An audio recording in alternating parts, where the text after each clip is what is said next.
I just left 35, right? And it's like, Yeah, you're getting up there. well, all right.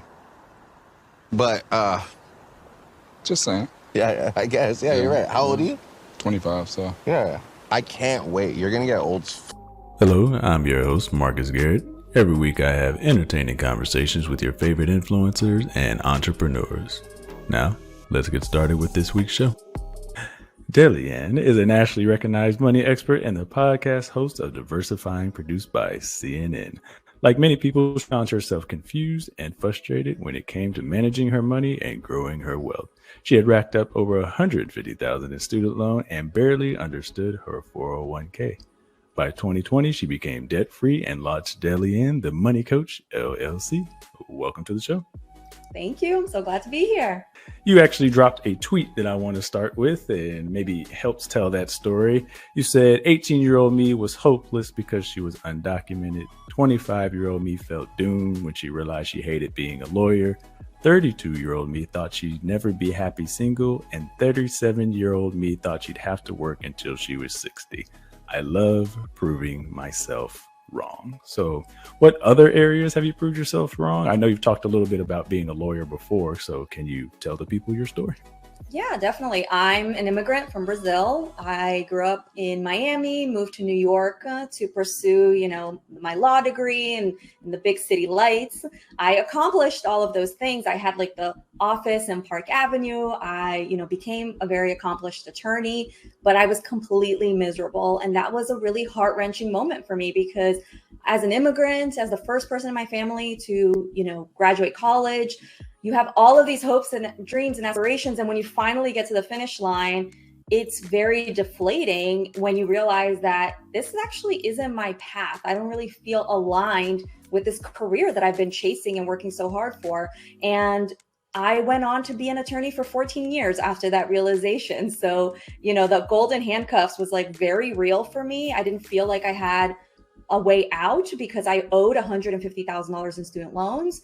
And that entire period of 14 years, I was constantly working and thinking of ways to exit the legal field. And it's actually extremely challenging. And if you speak to a lot of attorneys, you'll see that this is the case. People think like, oh, you have a law degree. It's that's so transferable. You can just become anything. It's actually not. So, when I finally discovered financial independence, my focus was on, this is my exit strategy out of like law in general, but also like the workforce. I'm like, I can retire and I won't have to work anymore. So I started creating a plan. I'm like, I'm going to pay off these loans. I'm going to retire by the time I'm 45. I had the plan in place.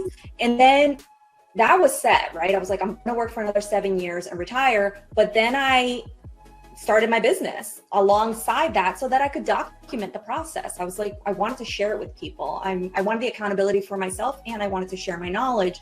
And little, did I know that this was going to take off and actually expedite my financial independence plan way, way more than I ever imagined. So I will, reach financial independence much faster now. And I also got to quit my job last year. I'm part of like the Great Resignation. I got to exit the legal field. I am much, much happier running my own 7-figure business. And I get to like really shine in my zone of genius. Like educating people and being a creator is 100% what I was meant to be. So I couldn't be happier that I took the leap. So you said there, I have obviously a lot of questions, but you said there that you knew early, like you said, you said you were a lawyer for 14 years, but you knew early that it wasn't the path for you. Why did you know it wasn't? Unfortunately, the people. Being a lawyer means dealing with really, really difficult personalities. So the work can be extremely gratifying when when I would win a case on behalf of an undocumented worker and I got them their wages, or I helped a woman who was being sexually harassed at work. That is extremely gratifying. But the problem with the legal field are the people and the systems around the legal field. Like there is very support, especially for women of color. There's a lot of toxicity.